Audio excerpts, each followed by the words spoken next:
Kakak Herianti diperiksa Polda Sumsel di Jakarta, mengaku tidak tahu Akiditio punya tabungan 2 triliun. Penyidik Direktorat Reserse Kriminal Umum Polda Sumatera Selatan akhirnya memeriksa anak kelima Akiditio yang merupakan kakak kandung Herianti terkait janji bantuan 2 triliun yang sampai saat ini belum bisa dibuktikan.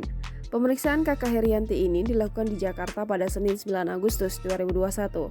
Herianti diketahui memiliki 6 orang saudara, 1 meninggal dan 5 orang tinggal di Jakarta. Namun penyidik Polda Sumsel hanya melakukan pemeriksaan terhadap 1 orang inisial P, sementara pemeriksaan keempat kakak Herianti lainnya batal karena terpapar COVID-19. Supriyadi menjelaskan dari hasil pemeriksaan ternyata anak kelima Akiditio itu ternyata tidak mengetahui terkait uang 2 triliun yang hendak diberikan oleh Herianti dalam penanganan COVID-19 di Sumatera Selatan. Selain itu, Supriyadi pun menegaskan bahwa kakak kelima Herianti itu juga tidak mengetahui adanya tabungan 2 triliun dari mendiang almarhum Akiditio. Saat ini Herianti pun masih dalam status terperiksa, penyidik masih mengumpulkan bukti-bukti untuk mengetahui motif dari Herianti.